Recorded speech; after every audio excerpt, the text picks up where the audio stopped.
y digo, hacía yo las cosas, tenía el doctorado, me quedé bien, pero la verdad es que no me apasionaba lo que hacía, y en ese entonces, mi novia de ese entonces, me dijo, oye, ¿por qué no te pones a estudiar otras cosas que sí te apasionen, además de lo que estás haciendo? Y de ahí me metí a estudiar Derecho Ambiental, y terminé haciendo un poco de todo, ¿no? Finalmente, cuando terminé el doctorado, me invitaron a trabajar en el gobierno del estado de Puebla. Trabajé en Comisión Estatal de Agua como encargado de un grupo especial de saneamiento de una cuenca. De ahí me pasaron a la secretaría, ser director de un parque. Es la cosa más divertida que he hecho en mi vida. Y de ahí me ofrecieron trabajo en el Senado de la República y después en un partido político en el cual no hice política, sino que fui parte de la fundación en la que hacemos los fundamentos técnicos de una serie de iniciativas que se presentaron, que se terminaron presentando por diferentes partidos en materia ambiental y energética, tomando en cuenta que la energía era el factor más delicado que había en la degradación ambiental en México. Finalmente, hace un par de años, el actual presidente de ANES me invitó a colaborar con la Asociación Nacional de Energía Solar. Llevo 2 años en ANES, digamos que prácticamente 6 años en el sector energético. Si algo aprendí en el doctorado fue a leer. Lo digo con cierto orgullo porque a veces leer es más difícil que solamente pasar las líneas sobre los ojos y es empezar a comprender muchas cosas. La gente en ANES dice que entiende el sector energético mejor que mucha gente que se ha dedicado a ello. No lo sé, pero intento dar mi granito de arena. Y antes de iniciar con una plática más en corto, quisiera platicarles un poco de lo que se está haciendo en ANES y de lo que está impulsando ANES. ANES tiene 42 años, por los que no son socios o no lo conocen, pues prácticamente los decanos del instituto fueron los fundadores de la asociación hace 42 años y ANES ahora tiene un trabajo en el que sigue teniendo una parte académica muy fuerte, pero cada vez una parte empresarial importante, y estamos metidos ahorita en el ojo del huracán. Esta semana va a ser muy pesada políticamente hablando, y no política partidista, sino políticamente dentro del sector, y les voy a platicar un poco de lo que se está haciendo. Esta presentación originalmente no fue mía, me la tomo, fue de la vicepresidenta Angélica Quiñones, aunque yo hice al menos toda la parte de fotovoltaica. Esta gráfica creo que todo el mundo la conoce, es cómo se ha ido dando el incremento de la temperatura global, emparejado junto con la concentración del dióxido de carbono en la atmósfera terrestre. En el doctorado tenía un amigo que asistía a todas las políticas que podía de Mario Molina para desmentir el cambio climático, y me decía, es que ha sido cíclico. Y decía, sí, pero este proceso se daba antes en miles de años y ahora se está dando en pocas décadas. El secreto no es otro, sino que todo el dióxido de carbono que vemos que se está acumulando al final se tuvo durante millones de años, literalmente millones de años, escondido o secuestrado en grandes pozos petroleros que ahora estamos sacando, y que nunca en la vida se había sacado. Nunca se había tenido este tipo de ciclo biogeoquímico tan impactante. Entonces, bueno, esta gráfica ustedes la conocen, y qué es lo que tenemos que hacer para evitar los daños que el cambio climático nos puede generar. Que además otro amigo que es no negacionista, pero que sí duda del cambio climático, me dijo, no va a pasar mucho. Bueno, la teoría es que sí va a pasar cosas delicadas, entre otras menos disponibilidad de alimento, por ejemplo. Lo que tenemos que hacer, ustedes lo saben mejor que yo, ustedes trabajan en eso, es disminuir la cantidad de emisiones. Voy a decir el nombre de quien me dijo que es negacionista, y me dice, le va a ir mejor a la moneda si el clima cambia. Es Macario Schettino, y un día platicando con él en un café me dijo, cuando haces las proyecciones del área cultivable que queda en condiciones ideales, el cambio climático puede cambiar la latitud para que haya más área cultivable en el mundo. Entonces sí va a generar afectaciones del cambio climático. Si es que sucede, pero si no sucede, pero si sucede también, es probable que tengamos mayor área cultivable, entonces por alimento no había mucho de qué preocuparse. Fue un debate de muchas horas esas, y prefiero no hablar de todo lo que hicimos ese día. El estado actual de las renovables en México. Bueno, no es... esta gráfica es muy bonita porque habla de logros después de la reforma, y les voy a hablar muy rápido de la reforma, de lo que en realidad es, no lo que los dogmas han dicho. Tiene sus pros y sus contras, pero la realidad es que el 68, o sea, casi el 70% de las inversiones que se han hecho en energía en México a partir de la reforma son en fuentes renovables. Hubo un defecto fuerte de la reforma desde nuestro punto de vista, y fue que metieron el concepto de energías limpias, no de energías renovables. Cuando hablas de energías limpias, pues hasta el gas, hasta el carbón, digo, si Donald Trump habló de My Clean Carbon, pues no suena tan difícil, y de hecho alguna de la propuesta del equipo del candidato ganador o candidato electo, presidente electo de México, es usar de nuevo las carboníferas, generar energía eléctrica con carbón y meter una serie de filtros para que sea energía limpia. Pero puede que tenga algo de razón, y ahí fue el error, ¿no? Ponerle limpias y no renovables. Y el 30% de la inversión, un poco más, ha sido para energías, digamos, no limpias. ¿Qué dio de obligaciones la reforma energética? Que cierta cantidad de la energía que se genera, o que más bien que consume cada persona o cada empresa, tenga que ser generada a partir de energía limpia. Y entonces se crearon los certificados de energías limpias. Esta parte es bien interesante porque no todos íbamos a tener la capacidad de instalar paneles solares o de instalar los aerogeneradores necesarios para generar el 35% de nuestra energía a base de energía limpia. Pero lo que teníamos que tener seguridad es que de todo el mix energético, una cantidad, que es el 35%, bueno, ahí van negociando los valores, fuera de energía limpia. Entonces, ¿qué es lo que haces? Tú no generas esa energía, pero compras los certificados. Y al comprar los certificados está haciendo que alguien genere toda la cantidad de energía. Esto fue un mecanismo muy sencillo, no fue creado en México. Este mecanismo fue creado en otros lugares, pero se adaptó a la realidad mexicana en el momento de la reforma, y creo que iba muy bien. Yo creo que no va a ir muy bien, y creo que en 10 años esto no necesariamente va a ser, perdón por la reiteración, necesario. ¿Por qué? Porque las renovables ganaron la batalla. Esto es lo que se tiene que consumir. En 2018 se tiene que consumir el 25% a partir de energías limpias, en 2021 el 30%, en 2024 el 35%. La realidad es que el 35% se va a alcanzar en 2021 si las subastas de energía eléctrica de largo plazo se cumplen todos sus pronósticos, o más bien sus contratos. Este es un logro que el comisionado presidente de la Comisión Reguladora de Energía siempre dice como muy platillo. Tiene razón, es muy buen amigo mío, me cae muy bien además, pero tiene razón si se cumplen, y solo si se cumplen los contratos. La realidad es que los contratos no están caminando como debería, y ahorita vamos a platicar muy rápido por qué. La solar en México, ¿cómo va? Aquí es las subastas, cómo se dieron. El gran ganador de las subastas para nosotros ha sido solar. Eólica le ha ido muy bien también, pero solar ha generado más.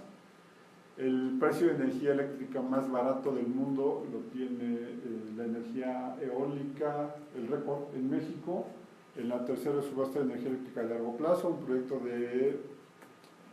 un contrato de Enel Green Power, una empresa italiana, para instalar un parque eólico.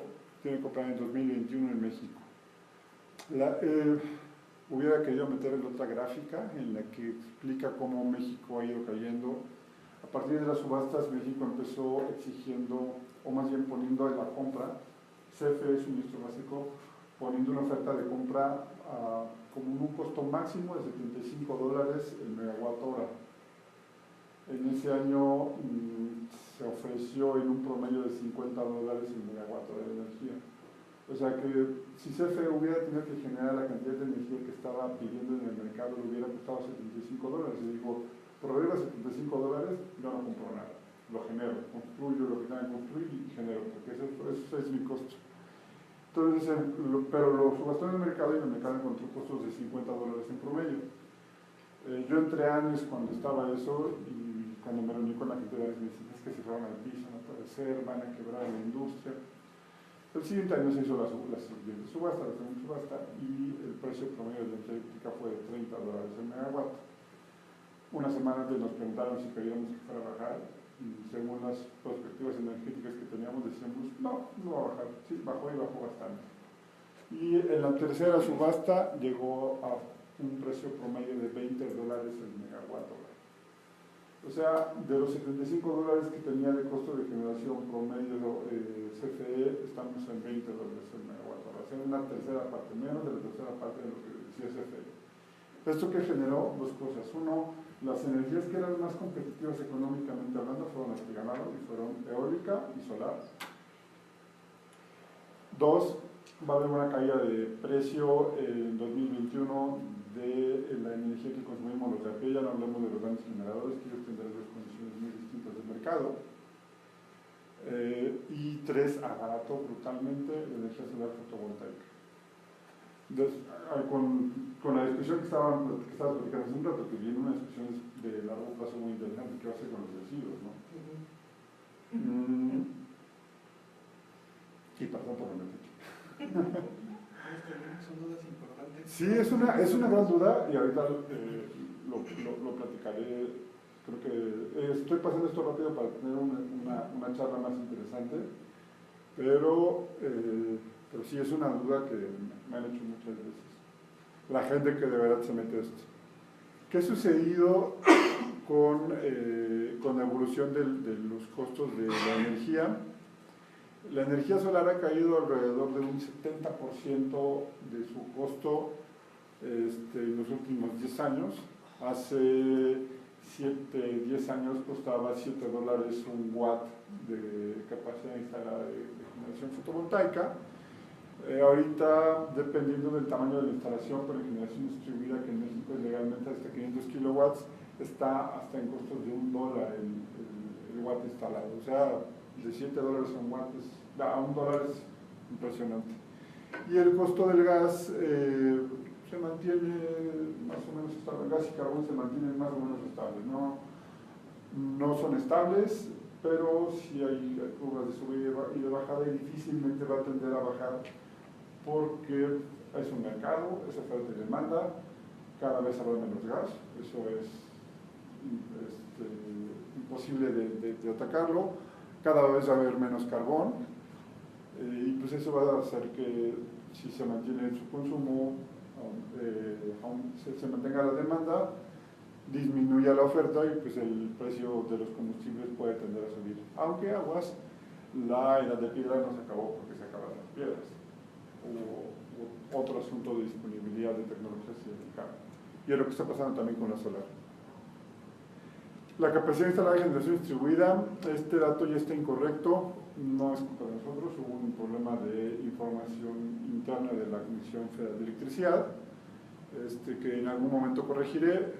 De hecho ya tenía yo corregida la diapositiva, no sé por qué estoy presentando esta, o no encuentro, más bien encuentro la otra, pero lo que nos dice es que a finales de año vamos a rebasar sin problema los 100,000 contratos de interconexión para generación distribuida en el país, y vamos a superar, pero por mucho, el medio megawatt de capacidad instalada, perdón, el medio gigawatt de capacidad instalada. Los parques, hasta principios de año teníamos nosotros en generación distribuida instalada más capacidad que en los grandes parques. Habían alrededor de 400 megawatts y en los grandes parques habían alrededor de 300. Este año hubo un salto muy importante, los grandes parques superaron los 2 gigawatts de capacidad instalada, y nosotros estamos, yo creo que vamos a terminar el año alrededor de los 0.6 gigawatts de capacidad instalada. pero sí vamos a superar sin problema los 100.000 contratos de interconexión. Cuando digo 100.000, todo el mundo dice, ¿es mucho? Le digo, no. En realidad el mercado potencial ahorita solamente de net metering es de 3.420.000 usuarios aproximadamente. O sea, estamos en paneles todavía. Son las interconexiones, lo que les decía, los 100.000. Este dato está incorrecto porque hablaba de mitad del año y basado en declaraciones del director general de CFE, pero ya sabemos que a mediados de año llegamos a los 83.000, o sea que sí vamos a rebasar seguramente los 100.000. En este momento hay 3 modalidades de interconexión para generar energía desde los hogares o desde algún lugar, siempre y cuando tengas menos de 500 kilowatts. Uno es net metering, todo el mundo lo conoce y es el más famoso. Instalo mis paneles, me cambio mi medidor por uno bidireccional, durante el día genero energía, consumo una parte, lo que no consumo lo inyecto a la red. Durante la noche, cuando ya no estoy generando, la red me lo regresa, se me hace un balance de energía y finalmente si yo consumo más de lo que genero en un periodo de facturación, tengo que pagar. Si yo genero más de lo que consumía antes de la reforma, me daban las gracias, ahora te tienen que pagar. Y net billing es un mecanismo interesante. La gente de repente me dice que es absurdo, pero cuando les explico la finalidad tiene su razón de ser. Net billing es, yo instalo mis paneles encima de mi casa y le digo a CFE, yo quiero hacer net billing, entonces me tienen que instalar un medidor solamente para los paneles y para la cantidad de energía que yo inyecto, para que me la mida, y yo mantengo mi contrato idéntico de consumo. Entonces, ¿qué sucede? Que yo consumo a la tarifa que estaba consumiendo, no hay ningún cambio, y entrego la energía y me la tienen que pagar a precio del mercado. ¿A quién le conviene este tipo de cosas? Recordemos que más del 90% de los usuarios en México están subsidiados. Entonces yo, por ejemplo, para mí bajo net metering me tardaría alrededor de 45 años en tener mi retorno de inversión y la vida media de los paneles es de 30, 20 por 30. En net billing yo seguiría pagando muy barata mi energía, pero me tendrían que comprar la energía a precio del mercado. Más caro que lo que yo pagaría, sin duda. Y la venta total de energía, ese es un esquema que apenas tiene 2 interconexiones en México, 3, 2 en Chihuahua y una en Oaxaca, y son terrenos que nunca se han usado, pero que tienen cerca un circuito de interconexión, te conectas y vendes toda la energía que generas. Antes de la reforma era inconstitucional que alguien le vendía energía a la red, solamente el Estado tenía el monopolio de la generación de energía, le compraba a algunos privados mediante contratos, pero esto estaba prohibido y ya la reforma lo permite. Bueno, los ahorros son muy importantes, los más beneficiados son los domésticos de alto consumo, que son 420.000 usuarios en todo el país, y a las partes con altas temperaturas que durante la mitad del año tienden a ser domésticos de alto consumo. Calor solar de proceso. Esta es la otra parte de lo que hace ANES y es muy importante, primero porque somos la única asociación que tiene las dos tecnologías juntas. Y esto habla de un proyecto que se tiene, que está a punto de concluir o el siguiente año, espero. Perdón, va a ser el siguiente año, que es el calor solar del proceso industrial en México. Este es el consumo de energía final y la mayor parte del consumo que se tiene, bueno, hay una muy buena parte que es para transporte, hay alguna parte para electricidad, para la casa, los electrodomésticos, pero ya hay una muy buena parte que se consume, y es la gran mayoría, generar calor para algún proceso químico, metalúrgico. Es una variedad impresionante. Entonces, bueno, junto con eso, esto se hace básicamente a través de carbón y de gas. México es uno de los mayores potenciales de energía solar, o más bien receptores de radiación solar, solamente por detrás de Brasil. Y pues lo que se hacía era intentar establecer un mecanismo para hacer accesible el calor solar, el calor generado mediante aprovechamiento de radiación solar para dar calor a las industrias. Tiene muchas ventajas. Bueno, primero, se estaban apoyando centros de investigación y desarrollo. Hay legislación en materia energética, pero uno de los grandes faltantes en la reforma energética fue que nadie ha considerado, y de hecho el gobierno entrante hasta ahorita, bueno, al menos hasta el proyecto no habla siquiera del calor solar. Creo que ya ahorita van a hacer algo más o menos interesante. Hay una norma ambiental en la Ciudad de México, de hecho se va a renovar un par de meses, ya debe estar publicada la norma ambiental de la Ciudad de México, que te exige que todas las edificaciones de hasta 5 pisos tengan que tener calentadores solares de agua. El ISR es algo súper importante, se puede deducir el 100% de la inversión que hagas en equipos para aprovechamiento de energía solar, ya sea térmico o fotovoltaico. Aquí no lo dice, pero hace 3 semanas se publicó una norma oficial mexicana para calentadores solares de agua que va a ser liberada de cabeza el próximo mes. Y bueno, hay en el país 43 proyectos para el aprovechamiento de calor solar de proceso. Son alrededor de 17.446 metros cuadrados. Y bueno, esto es cómo se está consumiendo la energía calorífica en el país, qué tipo de industria la están usando. La mayor parte es industria química o industria de alimentos. Y bueno, esto es alguna instalación parabólica que aquí, si insisto, ustedes entienden y conocen mejor que yo, aunque creo que no soy ajeno a ello.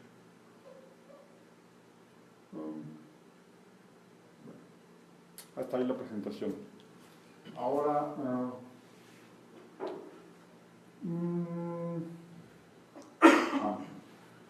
¿cuál es el gran cambio en el sector eléctrico? Que es a lo que yo me he dedicado. El calor es algo que soy un poco ajeno y siempre he preferido no meterme en lo que no sé, ni no hablar de lo que no sé. ¿Qué pasó en el sector eléctrico mexicano? ¿Alguien me puede explicar cómo funcionó la reforma?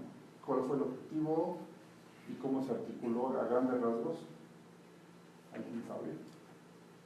Pues se supone que el objetivo era que la electricidad pudiera recibir inversión privada y que no nada más nos la ofreciera el gobierno y así hacerlo competitivo, ¿no? Verlo así como un commodity para que cada quien te la vendiera y tú lo pudieras comprar al mejor postor, ¿no?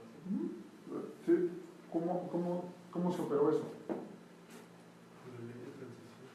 Sí, no, la ley de transición energética fue una ley ambiental, esa no fue tanto el sector eléctrico, o sea, sí se aplica en el sector eléctrico, pero no es necesariamente ambiental, pues digo, no es eléctrica, más bien es la ley de la industria eléctrica la que hizo todo esto. Primero, lo que tienes es, hay monopolios naturales y monopolios no naturales en el sector. El monopolio natural es lo que el Estado debería hacer porque tiene una incluso lógica económica de que sea solamente un administrador. Entonces, distribución y transmisión de energía eléctrica no tiene caso de tener líneas paralelas y que una le haga competencia a la otra. Entonces, por eso, tanto distribución como transmisión se mantuvieron en el Estado. Sin embargo, ¿qué pasaba? Y lo explico, estoy por publicar un artículo hace la mañana, no un paper, un artículo de opinión semanal, y la mejor forma que tuve para explicar el mercado eléctrico fue cómo funcionaban los Oxxos. ¿Ustedes han intentado comprar alguna cerveza Corona en el Oxxo? No hay. ¿Por qué? No tengo idea. No es de la misma compañía. Exacto. La compañía tiene una ventaja. Hay un chiste que dice que el TEC de Monterrey surgió porque lo primero que hicieron fue abrir su fábrica de cerveza, necesitaron una corcholata y crearon una cerera o crearon industria metalúrgica en Monterrey después necesitaron vidrio y crearon el grupo Vitro, después necesitaron cartón y crearon un grupo Titán, después necesitaron vender la cerveza y crearon los Oxxos, después necesitaban mercado y crearon el TEC de Monterrey. No sé si esto sea real la historia, pero eso te habla de cómo se fue armando todo un monopolio. El sector eléctrico en México era un monopolio, entonces la misma empresa que generaba era la misma empresa que transmitía, la misma empresa que distribuía y la misma empresa que comercializaba. Donde podía haber competencia solamente hasta arriba en la generación y hasta abajo en la comercialización. Y fue lo que se hizo. Se dividió el sector en 4 grandes subsectores: generación, transmisión, distribución y suministro básico. Y entonces ya se puede, ya una vez subdivididos, se pueden ir haciendo operaciones aparte de cada uno. ¿Por qué lo divides? Porque si mantienes el monopolio, como decíamos, CFE iba a procurar, CFE, que finalmente es el operador de transmisión y distribución, siempre iba a procurar comprarle a CFE. Si esa es una división real, ya permites que haya una competencia y para eso se abrieron las obras de energía eléctrica de largo plazo. El suministrador de servicios básicos, que es el que nos vende a nosotros la energía, dice: yo necesito comprar tantos kilowatts hora o tantos megawatts hora, tantos gigawatts hora en tal año. ¿Quién me los ofrece? Y CFE dice: bueno, yo mismo te lo puedo ofrecer a $75, pero el mercado a ver en cuánto. Y así empezaron a darse las subastas.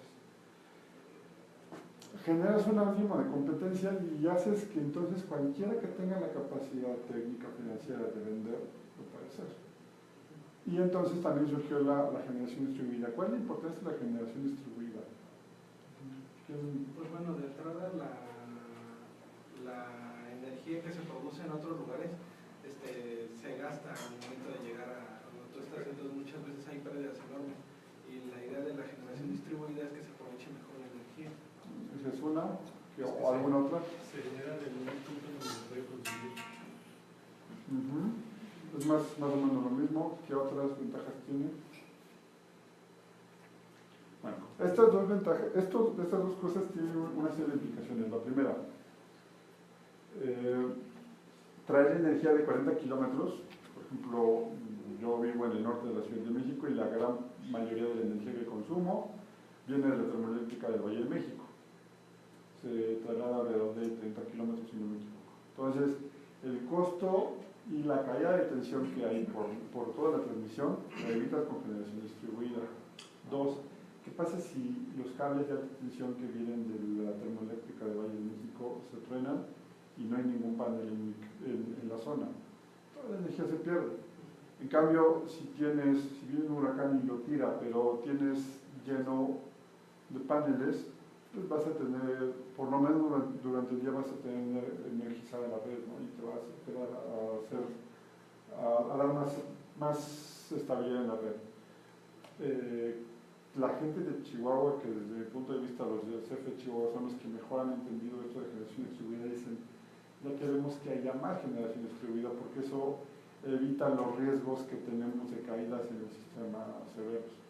Y bueno, las condiciones ambientales han hecho que sea de las zonas más exitosas o vaya a despuntar. Yo creo que en los siguientes 2 años la zona más exitosa del país, sin lugar a dudas, es Jalisco. ¿Por qué Jalisco es lo más exitoso en generación distribuida? ¿Se imaginan? ¿Su cantidad de horas solar pico? No. Está en el centro de la República. Sí, pero también la Ciudad de México está al centro. Y no Tiene mucha industria e innovación también. Esa es una, pero ¿Cuál, perdón? tiene mucha industria, pero ¿por qué más? Bueno, hay una razón cultural que no viene al caso, pero sí hay que mencionarla porque es básico.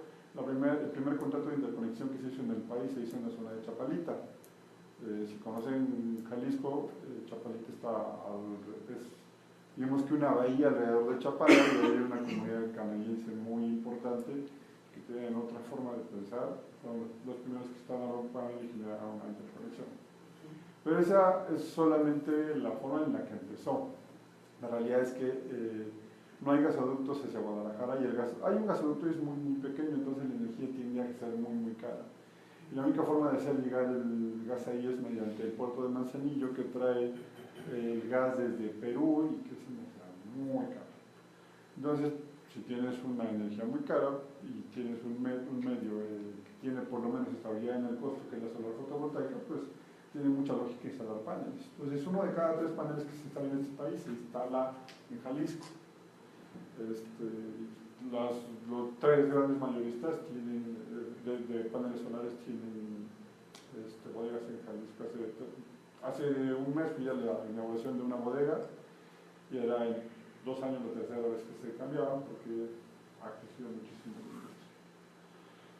industria. Entonces, bueno, el mercado se dividió así y generación distribuida entró por 2 razones. Una, ambiental, la otra, económica, generar mayor estabilidad de la red, y la otra es que yo creo que va a haber una revolución tecnológica y no es un dogma ni político, tal vez un dogma económico. Va a haber una revolución tecnológica en los siguientes 10 años en México. Si nosotros hubiéramos hablado de 100.000 contratos de interconexión hace 6 años, hubieran dicho, está loco, esto va a ir muy lento. La realidad es que ha ido muy rápido. ¿Por qué? Porque la tecnología es cada vez más entendida, es más atractiva y los costos son también más atractivos. México tiene ahorita se mantiene la demanda de electricidad, está alrededor de 40 gigawatts hora, está más o menos estable, difícilmente sube, pero yo creo que en los siguientes 10 años sí puede empezar a subir porque toda la gasolina que se consume puede empezar a ser cambiada por electricidad. Entonces vamos a necesitar una generación de electricidad un poco más alta o bastante más alta. Y generación distribuida va a tender a crecer precisamente por eso, porque va a ser para ti más barato instalar paneles y alimentar tu auto con los propios paneles que tienes tú, o incluso usar tu auto como batería. O sea, por ejemplo, tener paneles en tu trabajo, generar energía, inyectar al auto y en el auto llegar, en tu casa llegar, conectar tu auto, pero ya no para dar energía eléctrica, sino para consumir lo que generaste con paneles en tu trabajo. Entonces puede haber un mundo de oportunidades en el sector y bueno, algunos de ustedes me imagino que trabajan con esa parte. El tema económico. El tema económico. ¿Ustedes creen, hace un rato les hablé de que en 2021 vamos a estar comprando la energía más barata del mundo? Son $17 el megawatt hora con el parque eólico que va a instalar. ¿Qué va a suceder? ¿Cuánto creen ustedes que influya eso en lo que vamos a percibir nosotros como usuarios finales? Nada. No sé si se va a reducir la pobreza energética. Se lo llevan porque son empresas que están buscando generar dinero. Entonces. No. Eso, o sea, sí va a haber un impacto porque, a ver, lo que hicieron fue esto. Ellos nos van a vender a la red el megawatt hora a $17, comparado con los 75 que puede estar costando ahorita de parte de CFE. Sin embargo, el total de la energía que se va a comprar actualmente mediante las subastas son, hasta ahorita, acumulados con las 3 subastas, 10 gigawatts de capacidad instalada, cuando la capacidad que se está generando ahorita es de 40. O sea, el máximo que puede haber de influencia de las 3 subastas es el 25% de la energía total que se va a generar en el país. Y ese 25% va a tener una disminución bastante fuerte, que es de $75 a 20, digamos que la tercera parte. O sea, van a ser, de ese 10% va a disminuir un cierto por ciento, va a quedar en el 3%. Sin embargo, la generación solamente significa el 63% del costo final de energía con la estructura tarifaria actual. O sea, que vamos a bajar alrededor de un 2.5% el costo final de energía mediante los mecanismos de subastas. Lo que hizo la reforma fue un poco cambiar el chip, porque ya no era construir una planta y no importa lo que cueste, construir una planta y generar. Ahora es quién me da más barato. Y las empresas sí se pelearon, pero no se pelearon por ganar. Pero la forma de ganar no era subir el precio, era bajarlo y además mantenerlo, porque los contratos, si ustedes entran a la página de Senas y bajan los contratos de las subastas, no son contratos de, pues si ahorita firmo y después a ver a cuánto me lo das. Son contratos de, me vas a entregar tal cantidad de watts y yo te voy a entregar tal cantidad de pesos. O sea, no dejaron ahí espacio en la negociación. Para mí eso ha sido un éxito de la reforma. ¿Saben cuántos petroleros se han echado para atrás para explotar sus campos? Después de la reforma solamente uno. Pagó sus multas y se le retiró. Cuando estaba ese proceso, fue un proceso muy silencioso. Tengo amigos en el sector de hidrocarburos y me decían, ya van a empezar la negociación. Y dije, ojalá y no haya negociación. Y al tercer día me dijeron, no hubo negociación. Y eso habla muy bien. ¿A qué me refiero con la negociación? ¿Ustedes saben cómo se adjudicaron los campos petroleros en México con las subastas? Pemex entregaba alrededor de 85% de sus ingresos en regalías al Estado. Entonces, pero eso era insostenible y se tenía que modificar. Estaba desangrando a Pemex. Pero lo que hicieron fue decir, a ver, yo tengo este campo, ¿quién me ofrece más participación por sacar el petróleo? O sea, sacar el petróleo cuesta en los mejores campos $5 por barril y a mí me lo vende, y yo lo vendo en el mercado ahorita alrededor de 45 o 50, dependiendo del tipo de petróleo. Eso quiere decir que tengo $45 que gano por cada barril que extraigo, entre el precio de venta y precio de extracción. De esos $45, ¿qué tanto me vas a dar tú? Pemex daba el 85% en algunos casos daba muy poco, porque sus márgenes de operación eran muy altos, sus costos de extracción eran muy altos y no era competitivo Pemex. Entonces es quién me da más, y así se ganaron las licitaciones.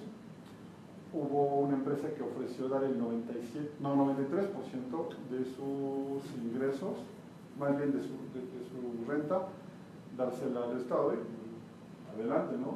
Lo ofreciste y qué bueno, te vas a dar más que Pemex y el gobierno va a tener que poner un solo peso para que se extraiga el petróleo. Pero hubo una empresa que dijo, ¿sabes qué? Me equivoqué, le hice cuentas y de eso que te ofrecí y de eso que te pagué ya una garantía, no voy a poder. Ni modo, qué bueno, dame tu contrato, entonces este contrato lo licitaré en algún otro momento y tú pagas tu multa y mientras pagas todos los impuestos que debes haber pagado. En el precámbrico mexicano clásico hubiera sido, bueno, bájale tantito, no, pero aguas, porque en el momento en que tú dices bájale tantito y quédate con el pozo, era decir a la otra empresa que había competido y que había dado costos en firme, decirle, oye, pues a lo mejor sí te hubieras ganado tú, pero de modo llegó el otro y le tuvimos que bajar tanto porque no podía. No, se echó para atrás el contrato y eso habla de seriedad, ¿no? En el Estado. Y hay algo muy importante, no me cae el Peñanito, no me puedo nada, pero sí lo debo decir. La reforma fue muy buena y no necesariamente politizó. La reforma lo que hizo fue quitarle al gobierno muchas de las facultades de regulación y de ejecución. El gran jugador ahora no es CFE ni Secretaría de Energía. De hecho, yo siempre he propuesto desde la reforma que se desaparezca la Secretaría de Energía, que no tiene razón de existir ya, y que porque todas sus facultades ya las tiene la Comisión Reguladora de Energía y Comisión Nacional de Hidrocarburos, que son independientes, que los nombra el Senado, que si alguien conoce a la agencia, ha vuelto un órgano súper técnico. ¿No esperes que nos acabe de pagar las becas? No.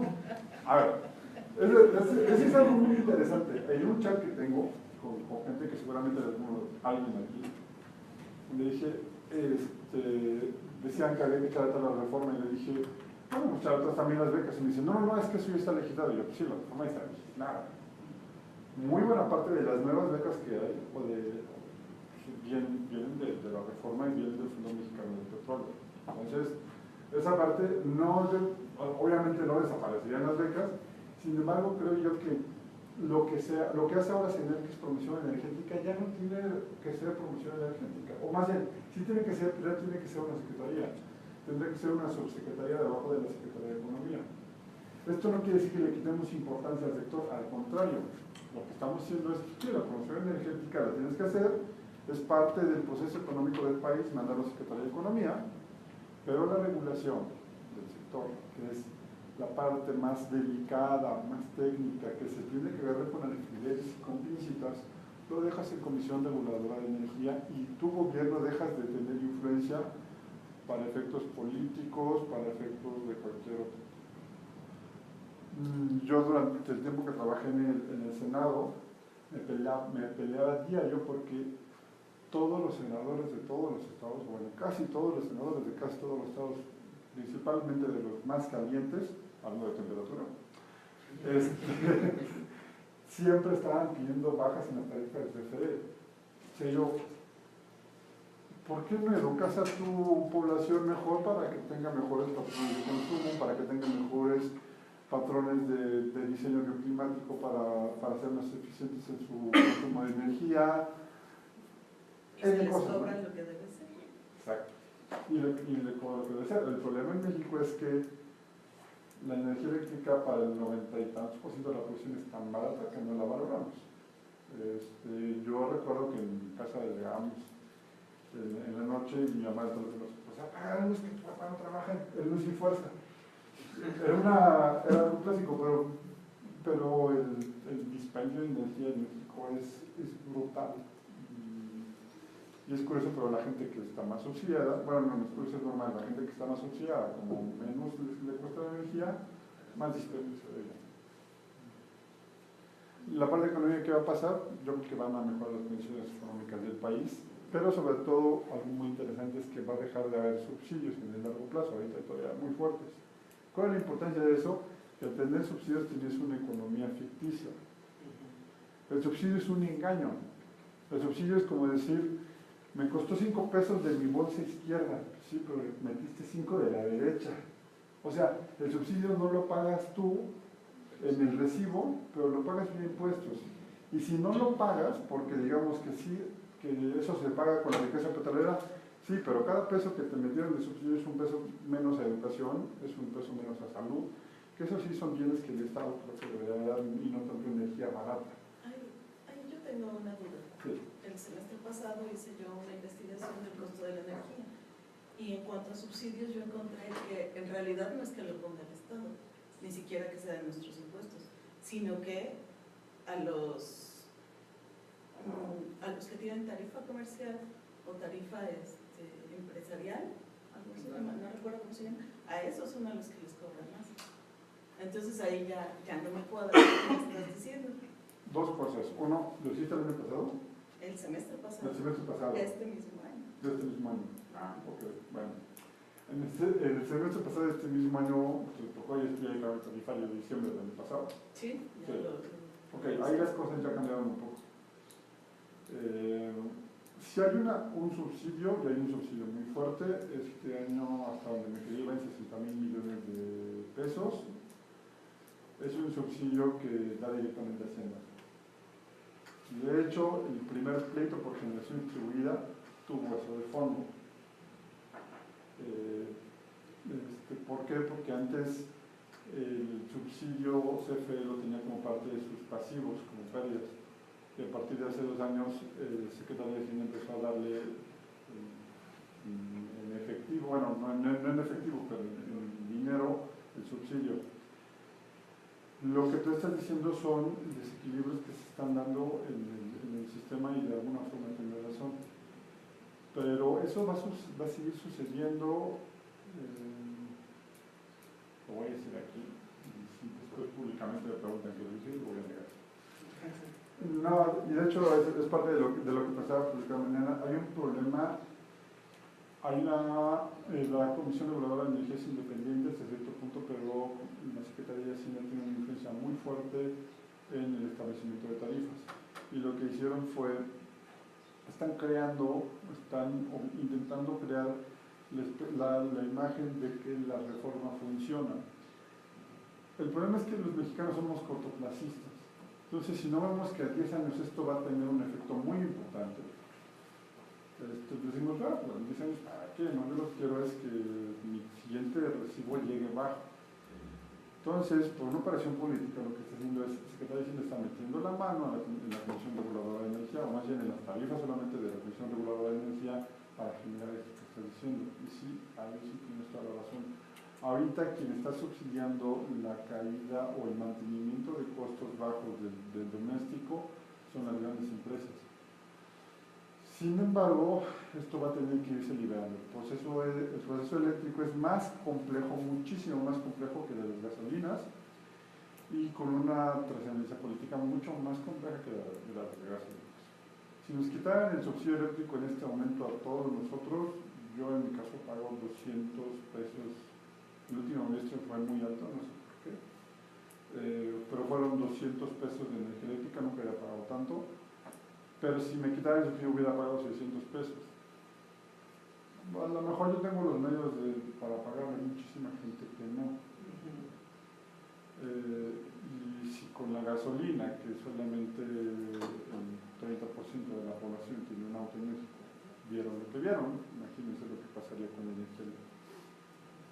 Entonces es algo que políticamente se va a tener que manejar, y cuando me reuní con todos los presidenciables a lo largo de las campañas de este año, decía, el que me diga cómo eliminar el subsidio eléctrico o cómo lo va a eliminar, tiene mi voto sin duda. Obviamente nadie lo intentó siquiera. Pues no es tan complejo, ¿no? O sea, usar ese dinero e invertirlo para generar por medio de paneles solares es mucho más productivo, o por eólica. Lo que estás diciendo es, ya existe un proyecto que ha sido muy estudiado, y que es una propuesta de una ONG que se llama Iniciativa Climática del